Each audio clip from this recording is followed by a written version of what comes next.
Not everyone who disappoints you is your enemy, but peace does not require you to ignore a pattern that keeps harming you. You must understand this, because relational pain often drives people toward one of two dangerous extremes. The first is suspicion. One failure occurs, one conversation goes badly, one expectation is missed, and immediately you assign a motive. You call a mistake betrayal. You call disagreement hatred. You call discomfort danger. Before the facts have spoken, fear has already delivered its verdict. The second extreme is naivete. The evidence keeps appearing, the same injury keeps returning, the same promise keeps breaking, yet you keep making excuses. You call avoidance patience. You call confusion compassion. You call unlimited access forgiveness. You are afraid that acknowledging the pattern will make you unloving, so you sacrifice truth to maintain the relationship. Both extremes steal your peace. Suspicion contaminates relationships that might have been repaired. Naivete preserves relationships that are repeatedly damaging you. Suspicion closes the door before truth arrives. Naivete leaves the door open after truth has knocked again and again. This message is not teaching you to abandon people whenever they fail. Neither is it teaching you to endure everything merely because you love them. This is about accurate judgment followed by a proportionate response. A mistake should not receive the response reserved for danger, but a destructive pattern should not receive the response reserved for a mistake. You do not protect your purpose by condemning everyone. You do not protect your peace by trusting everyone. Mature peace requires an open heart and guarded access. Love can remain generous while access becomes selective. Suspicion invents motives. Discernment examines conduct. Fear reacts to possibilities. Wisdom responds to evidence. You may not know what is hidden inside another person, but you can observe what repeatedly happens around them. You can notice whether truth is welcomed, whether responsibility is accepted, whether harm is repaired, and whether your boundary is respected. So we are going to separate four very different realities: an isolated mistake, an unresolved conflict, a manipulative pattern, and genuine danger. Each requires a different response. Each requires a different boundary. And if you confuse them, you will either wound innocent people or keep surrendering your life to harmful behavior. But before you can classify what is happening around you, you must identify what is governing within you. Discernment, suspicion, naivete, and fear may all speak, but they do not speak with the same authority.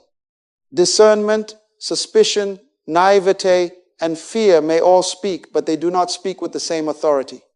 Discernment is disciplined sight. It observes facts, tests patterns, seeks clarity, and chooses a response that fits the evidence. It does not rush because it is angry. It does not sleep because it is attached. Discernment remains awake without becoming afraid. Suspicion is different.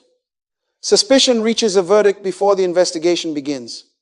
It assigns a hidden motive, then interprets every word, delay, expression, and disagreement as proof. Suspicion does not ask, "What happened?" It declares, "I know why you did it." And once you believe you know another person's heart, you may stop listening to the truth. Naivete makes the opposite error. It sees the evidence but refuses to honor it. Why? Because truth may require confrontation. Truth may require change. Truth may require the loss of a relationship you hoped would last. So naivete keeps explaining what repetition has already exposed. Then there is fear-based withdrawal. Fear treats every awkward moment as danger. A friend forgets a commitment, and fear disappears. A spouse raises a concern, and fear shuts down. A leader offers correction, and fear calls it rejection. Fear avoids the conversation that clarity requires. Imagine that someone breaks an important promise.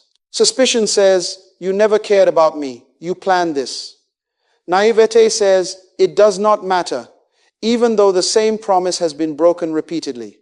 Fear says nothing, withdraws, and builds a wall. But discernment asks, what exactly happened? Was the expectation clear? Has this happened before? Did the person tell the truth? Do they accept responsibility? Are they willing to repair the harm?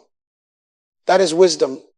You do not need to know everything in another person's heart to decide what their conduct permits.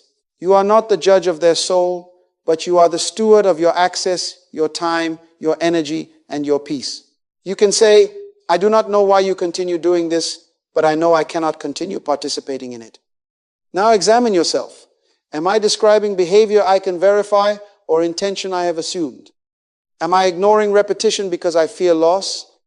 Am I withdrawing because the relationship is unsafe or because an honest conversation is uncomfortable?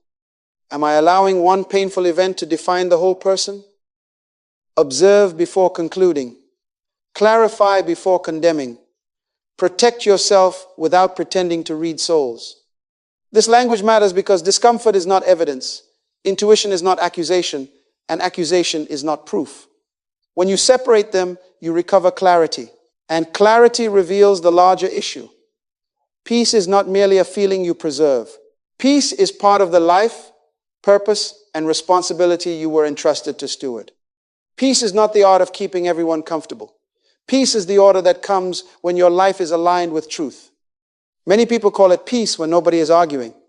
But beneath the silence, resentment is growing, identity is shrinking, and confusion is spreading. You absorb the tension. You avoid the question. You smile to preserve appearances. Everyone else feels comfortable, but you are becoming exhausted. That is not peace, that is appeasement. Now, when you feel uneasy around a person or situation, do not ignore it, but do not worship it either. Uneasiness is information, not a final judgment. It may be warning you about dishonor, or it may be exposing an old wound within you. It may reveal a troubling pattern, or it may reveal an expectation you never communicated. The feeling should begin an investigation, not end one. Ask questions. Examine facts. Notice repetition. Listen carefully. Peace does not fear truth, because real peace is built by truth. You must also understand the cost of relational disorder. Every hour spent replaying confusing conversations is an hour taken from your priorities. Every day governed by fear drains energy from your family, your work, your service, your growth, and your purpose. A relationship does not have to destroy your body to delay your life. It can consume your focus. It can distort your identity. It can make another person's mood the center of your decisions. Protecting your peace is not selfish when it means refusing to let disorder govern your responsibilities. You were not created to spend your life managing another adult's reactions. You cannot command their character. You cannot manufacture their honesty. You cannot force their maturity, but you can govern your participation. You can decide what conduct receives conversation, what conduct receives correction, and what conduct no longer receives access. And discernment must face both directions. Do not examine everyone except yourself. Ask whether you communicated clearly. Ask whether defensiveness is making correction feel like rejection. Ask whether your expectations are realistic. Ask whether you have demanded understanding while refusing to listen. Honest self-examination does not weaken your boundary. It purifies it. It removes accusation, pride, and exaggeration so that you can act from clarity rather than reaction. No healthy relationship should require you to abandon truth, surrender dignity, or neglect responsible contribution merely to maintain an image of harmony. Peace is not pretending everything is fine. Peace is knowing what is true and governing yourself accordingly. And once peace is properly defined, the next question becomes unavoidable. What kind of problem are you actually facing?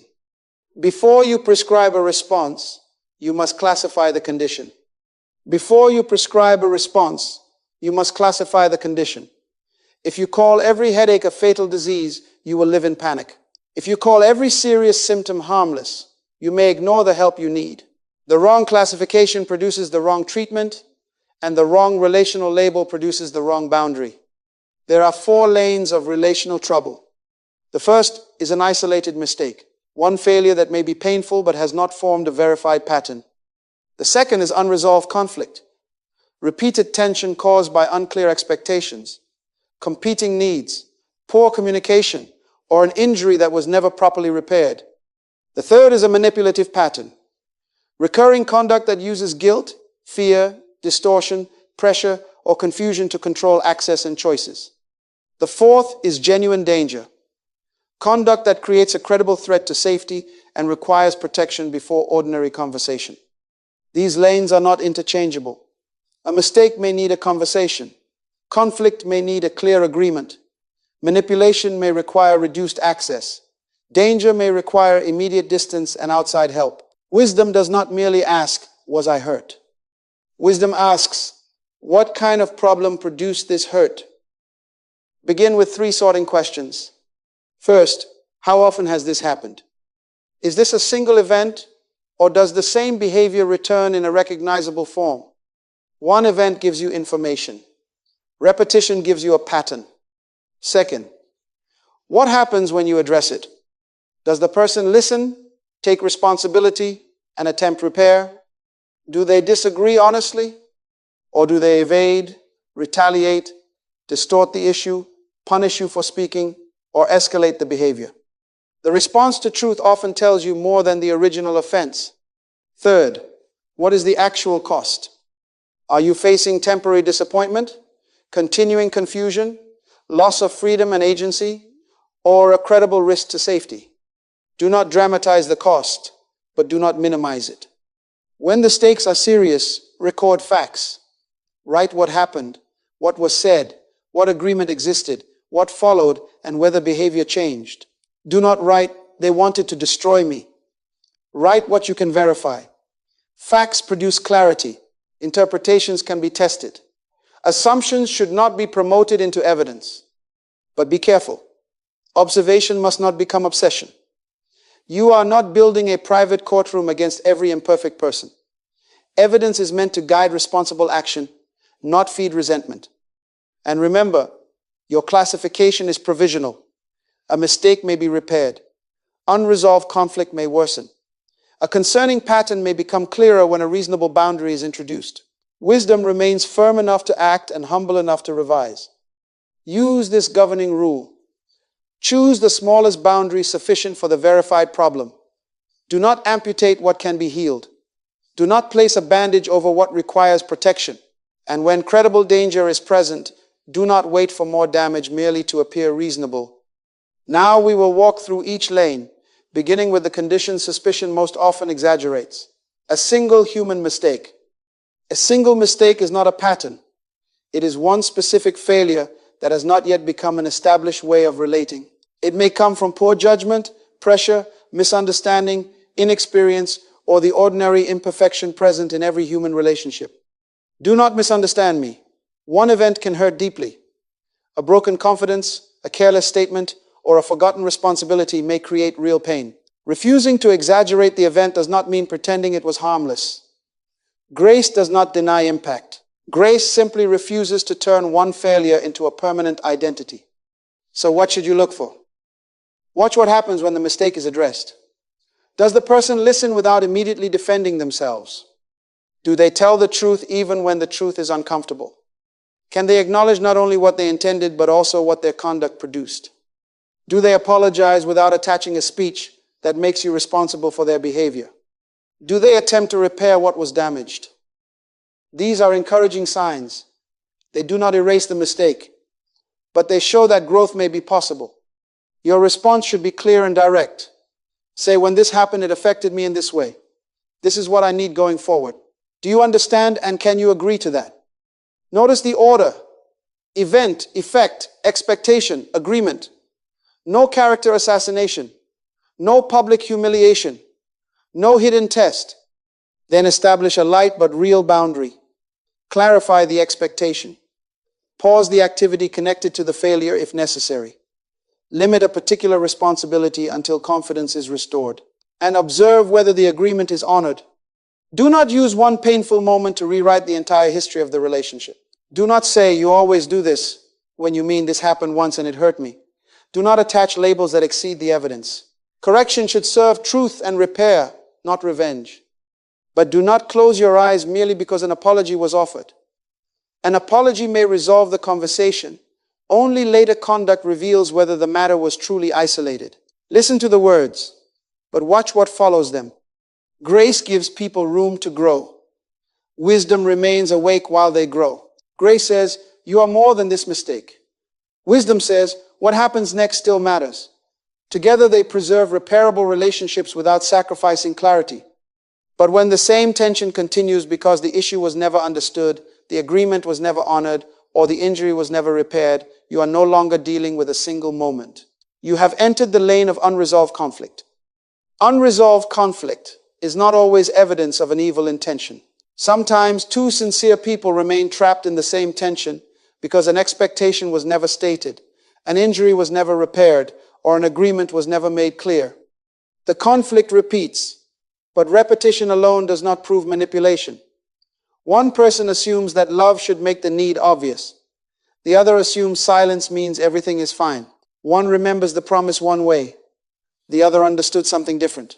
Both feel injured, yet neither has created a workable path forward. This is why you must audit yourself before you confront someone else.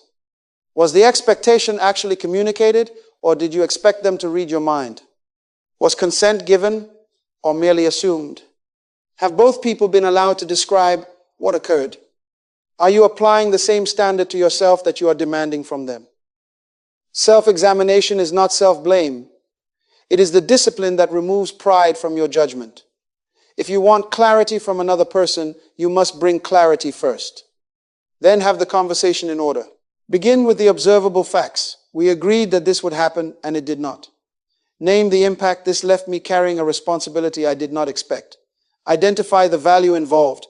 Trust, honesty, time, respect, safety, or shared duty. State the requested change. Then establish when and how progress will be reviewed. Do not demand that the other person immediately agree with every emotion or interpretation. Listen for substance. Can they respect your experience without surrendering their own perspective? Can they disagree honestly without insulting you? Can they honor the boundary while the two of you continue seeking understanding? Maturity is not perfect agreement. Maturity is the ability to pursue truth without punishing difference. And stop calling silence peace when silence is feeding resentment. Silence may keep the room quiet tonight, but unresolved ambiguity will return tomorrow. What you refuse to clarify will often continue to control you. If direct conversations keep becoming circular, invite appropriate help. A trusted mediator, counselor, pastor, or qualified professional can slow the exchange, identify assumptions, and help both people create accountable agreements. Seeking support is not failure. Sometimes wisdom enters the room through a third chair. But support must not become endless discussion without change. There is a turning point. When clear agreements are repeatedly violated, when dishonesty continues, when speaking truth brings punishment, or when every request for accountability is rejected, the category may be changing. A fair process creates room for mutual responsibility. It also prevents repeated conversations from masquerading as progress. If clarity is repeatedly offered, but confusion is repeatedly used to preserve control, you are no longer dealing merely with poor communication. You are entering the lane of manipulation. Manipulation is not established because someone disagreed with you. It is established when a person repeatedly tries to bend your choices through guilt, fear, pressure, distortion, dependency, or manufactured confusion. Notice the word repeatedly. One defensive response may reveal immaturity. One awkward apology may reveal poor communication. But when the same machinery operates again and again, you must stop judging the relationship by isolated moments and begin examining the system those moments create. You do not need to diagnose a personality disorder. You do not need to announce that someone carries an evil spirit. You do not need to define their entire identity. You only need enough clarity to say, this conduct is recurring, it is harmful, and I will no longer cooperate with it. Watch the cycle. Harm occurs. An urgent apology follows. Access is restored. Promises are made. Nothing substantial changes. Then the harm returns. When you raise the facts, the conversation suddenly becomes about your tone, your timing, your loyalty, or your supposed lack of compassion. Affection is declared while dignity is diminished. Regret is expressed while responsibility is avoided. Reconciliation is requested while access is treated as an entitlement. Words may create a moment, but conduct creates a pattern. A reasonable boundary reveals important information. A healthy person may feel disappointed, ask questions, or negotiate the details, but they can still respect your right to choose. Manipulation responds differently. It ridicules the limit. It recruits guilt. It threatens withdrawal. It retaliates. It searches for another route around the boundary because the goal was never mutual understanding. The goal was continued access on unchanged terms. Do not waste your life trying to prove the hidden motive. Whether the person planned the harm or simply refuses to face it, repeated damaging conduct still requires a response. You can act on impact without pretending to know intention. This is where emotions often trap you. You remember who they were at the beginning. You fear being alone. You feel responsible for their disappointment. You keep hoping that intense words will become consistent behavior. But hope without changed conduct becomes permission for the cycle to continue. Compassion may help you understand why a person struggles. Compassion does not transfer responsibility for their struggle onto you. You may care about their pain without becoming the place where that pain is repeatedly discharged. So reduce access where necessary. Narrow responsibilities. Put important agreements in writing when appropriate. Stop reopening debates about what they really meant. State the expectation, establish the limit, and observe what happens over time. Manipulation is not proven by one uneasy feeling. It becomes clear when evidence, response, and repetition converge, when the conduct repeats. Accountability is resisted, and boundaries are treated as enemies. At that point, decisive action is not suspicion, it is stewardship. Manipulation calls for firm limits, but credible danger changes the order of priorities entirely, because when safety is at risk, protection must come before explanation, negotiation, or relational closure. When safety is at risk, the order changes. You do not begin with preserving the relationship, you begin with protecting life. But let us be precise. Emotional discomfort is not automatically danger. A difficult disagreement, a disappointing decision, or an intense conversation may be painful without creating a credible threat. Calling every conflict dangerous produces panic. Calling genuine danger ordinary conflict produces exposure. Discernment must refuse both errors. Danger is identified through observable risk. Violence, credible threats, stalking, sexual harm, coercive control, severe intimidation, escalating destruction, or threats involving children and other dependents. These are not merely uncomfortable moments to be discussed over coffee. They signal that ordinary conflict resolution advice may be inadequate. When danger is credible, you do not owe anyone a private confrontation. You do not owe one more meeting to prove that you are fair. You do not have to reveal every protective step in advance. Explanation is valuable only when explanation is safe. Move towards safety. Contact trusted people who can help you act wisely. Seek qualified professional guidance suited to the situation. Use emergency, legal, medical, shelter, or protective resources when appropriate. If relevant information must be preserved, do so only when it can be done safely. Do not take unnecessary actions that could increase immediate risk. Your first responsibility is not to win the argument. Your first responsibility is to protect life, judgment, and the people entrusted to your care. And release the shame that keeps people silent. Needing help does not make you weak. Leaving danger does not make you disloyal. Seeking protection does not prove a lack of faith. It proves that you recognize life as a stewardship, not an object to be gambled away for appearances. Forgiveness does not require renewed exposure. Compassion does not require private access. Spiritual concern does not require you to remain within reach of harmful conduct. You may desire another person's healing while refusing to become available for further harm. In ordinary conflict, wisdom may move through gradual boundaries. In danger, that ladder can be skipped. Immediate separation may be the smallest sufficient response because the risk is already severe. Yet even here, discipline matters. Safety decisions should rest on credible conduct, threats, escalation, and risk, not dramatic speculation about secret motives. You do not need to invent darkness where evidence is absent, and you must not deny danger where evidence is present. Protection without panic, courage without carelessness, clarity without shame. Outside immediate danger, however, classification must be tested over time. And that testing depends on 4 forms of relational evidence: repetition, accountability, truthfulness, and repair. A powerful connection can still be an unhealthy connection. Chemistry is not character. Intensity is not integrity. A promise is not progress. And one emotional conversation cannot tell you what only time will reveal. You need 4 tests. The first test is repetition. How often does the behavior occur? Does it return in the same form? Has it continued for weeks, months, or years? Is it becoming more severe? Does it reappear after a clear conversation and a specific agreement? A moment tells you what happened. Repetition tells you what is being maintained. The second test is accountability. Can the person hear a specific concern without turning every correction into persecution? Can they acknowledge their part without immediately shifting attention to your flaws? Can they accept a reasonable consequence without punishing you for establishing it? Accountability does not require humiliation. It requires ownership. The third test is truthfulness.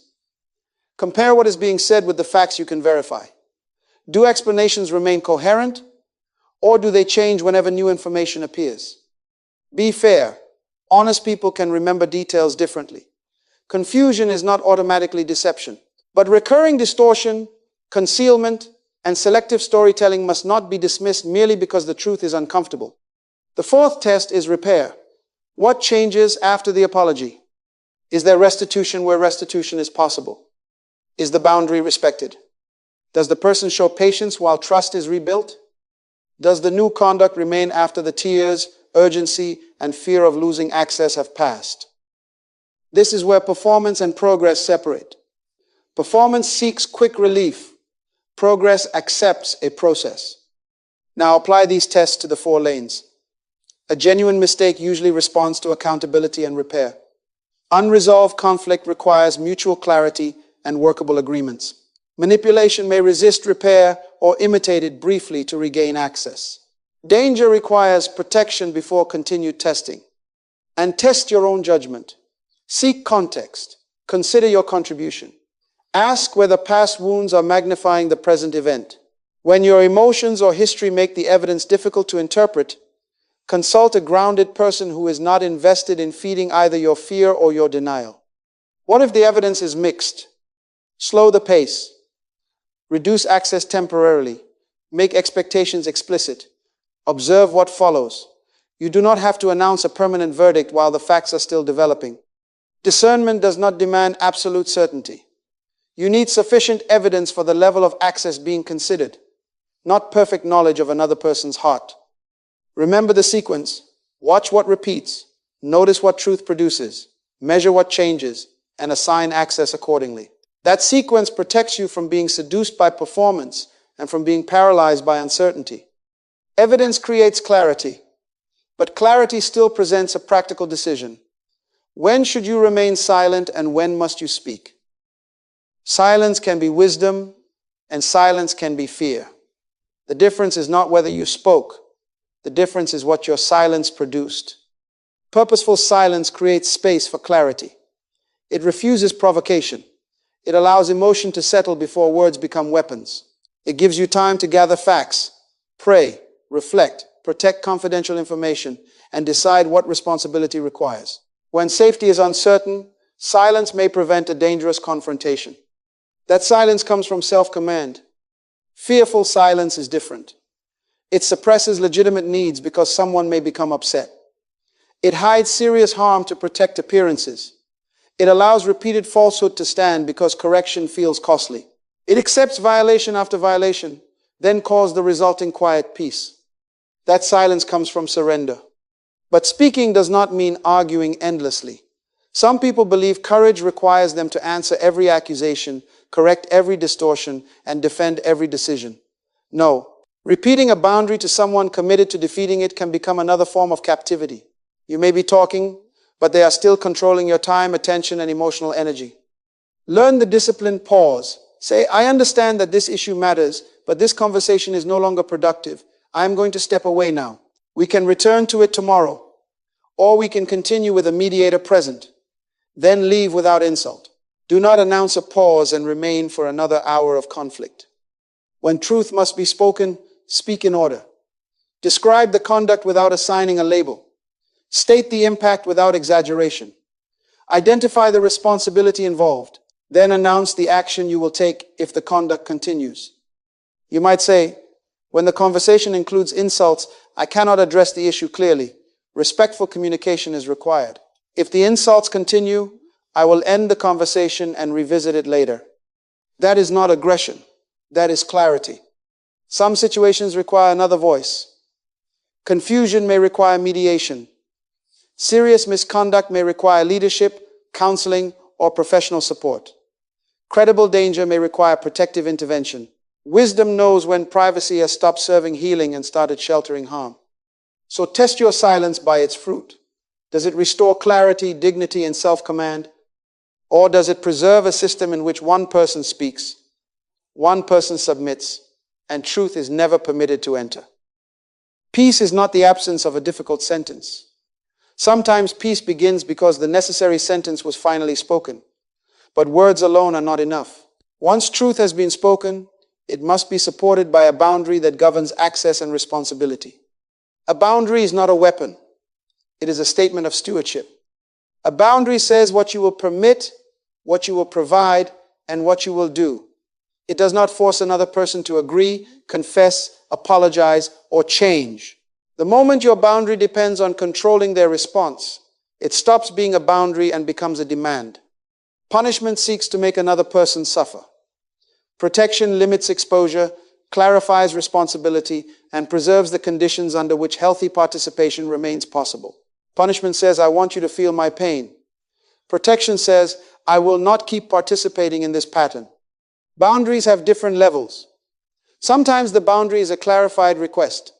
Sometimes it is a limit on a conversation or a restriction around a particular topic. Sometimes it means reducing your availability, changing a financial or practical responsibility, requiring mediated contact, creating physical or digital distance, or ending contact where the evidence warrants it. The lane determines the level. A mistake may require clarification. Unresolved conflict may require specific agreement and review. Manipulation may require reduced access and narrower responsibility. Credible danger may require immediate protective action. Use this formula. When this specified behavior occurs, I will take this specified action. If consistent repair occurs over time, I may reconsider the level of access. Notice the clarity. Not, you must stop making me angry. Instead, if insults begin, I will end the call. Not, you must become responsible. Instead, I will not lend additional money while the previous agreement remains unmet. Not, you must prove you are trustworthy. Instead, for now, I will meet only with a mediator present. And after threats, you may say, I will not participate in private contact. Your boundary must describe an action you can actually take. Do not establish vague limits. Do not threaten consequences you will never enforce. Do not announce the same boundary 10 times while violating it yourself. Every unenforced boundary trains people to believe that your words carry no responsibility. And examine your motive. Is the limit designed to protect what matters or to provoke guilt and force surrender? A clean boundary does not need cruelty. It can be firm without humiliation, decisive without revenge, and protective without hatred. Prepare for resistance. A person who benefited from unlimited access may call your limit selfish, disloyal, cruel, or unspiritual. Their displeasure does not automatically prove manipulation, but it does not cancel your responsibility either.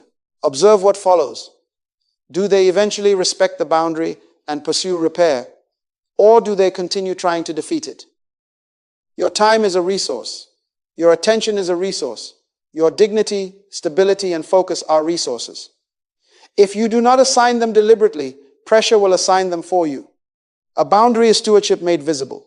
Yet firm limits often awaken guilt, especially when forgiveness, mercy, reconciliation, trust, and access have all been treated as the same obligation. They are not the same, and confusing them can reopen the very door wisdom required you to close. Forgiveness is not unlimited access. It is possible to release vengeance without reopening the same door. Forgiveness means you refuse to let bitterness govern your heart. You surrender the desire to retaliate. You stop building your identity around the offense. But forgiveness does not erase facts, cancel wisdom, or remove every consequence. Reconciliation is different. Reconciliation is a mutual rebuilding process. It requires truth from both sides, responsibility from both sides, and participation from both sides. One person can forgive alone, One person cannot reconcile alone. Trust is also different. Trust is confidence developed through consistent conduct over time. It is not a debt created by tears. It is not automatically restored because someone says, "I am sorry."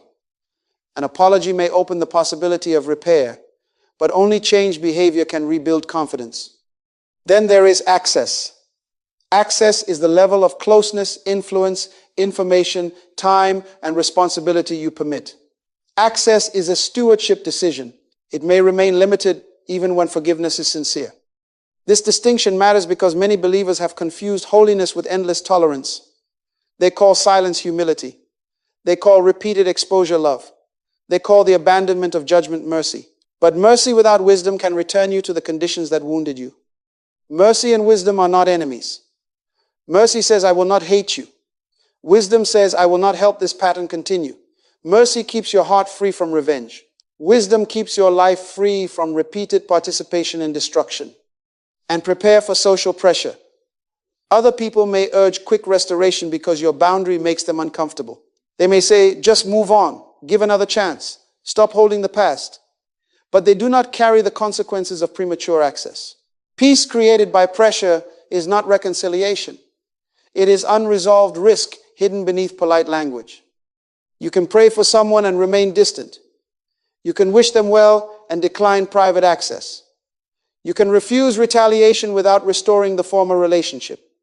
Compassionate distance is not hatred. When restored access is appropriate, let it follow evidence, truthfulness, accountability, repair, respect for limits, and consistency over time. Do not grant closeness merely because the request is urgent or the moment is emotional. You do not have to choose between a clean heart and a protected life. You can forgive without becoming naive. You can love without surrendering stewardship. You can release bitterness while retaining wisdom. Now these principles must become practice. Discernment cannot remain an inspiring idea. It must become a disciplined way of living, expressed through an immediate plan of action. Begin with one discipline. When anger or fear is at its highest, pause for 24 hours before assigning motives or making a major relational decision unless credible danger requires immediate action. Write down what happened. Separate facts from interpretations. Do not let one emotional hour make a decision your purpose must carry for years. Then conduct a focused relationship audit. What behavior is repeating? What agreements have already been made? What is the relationship producing in your peace, responsibilities, identity, and focus? What evidence shows repair and what evidence shows deterioration? Classify the issue provisionally. Is it a mistake, unresolved conflict, manipulation, or danger? Be decisive enough to respond and humble enough to revise the classification when new evidence appears. Apply the 4 tests. What repeats? What happens when accountability enters? Does the person remain truthful? Is there real repair? Do not let charm outweigh character. Do not let intensity outweigh integrity. Do not let guilt outweigh evidence. Do not let one apology outweigh months of conduct. Choose the smallest boundary sufficient for the verified problem. Clarify what can be clarified. Limit what must be limited. Reduce access where a pattern has been established. And when danger is credible, move directly towards safety. Prepare one calm statement. When this conduct occurs, I will take this action. If consistent repair occurs over time, I may reconsider. Remove insults, remove diagnoses, remove spiritual accusations, remove claims about motives you cannot prove. Where communication is safe, speak once with clarity. Then stop negotiating against yourself merely because the other person dislikes the answer. Their disappointment is not automatically evidence that your boundary is wrong. Now watch conduct over time. Dramatic emotion is not sustained change. Temporary compliance is not restored character. Let consistency carry more weight than urgency.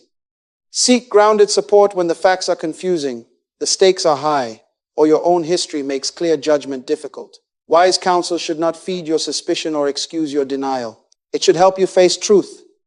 Then rebuild the life relational chaos has consumed. Restore your routines. Return to your responsibilities. Reconnect with healthy community. Pray, reflect, rest, work, create, and serve. Reclaim the time and energy that confusion kept stealing from your purpose. Change may feel uncomfortable. Guilt may rise. Familiar people may protest. Loneliness may tempt you to reopen an unhealthy door. Suspicion may try to spread from one harmful relationship into every future connection.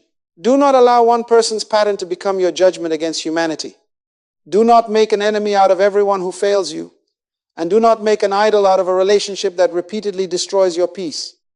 You are not called to diagnose every soul. You are not responsible for rescuing every person who refuses responsibility. You do not have to fear every disagreement or ignore every warning. You are responsible for walking in truth, assigning access wisely, preserving a clean heart, and protecting the purpose entrusted to you. Choose clarity without cruelty. Choose mercy without naivete. Choose courage without suspicion. Discernment preserves both love and truth because it grants access according to evidence, responsibility, and purpose.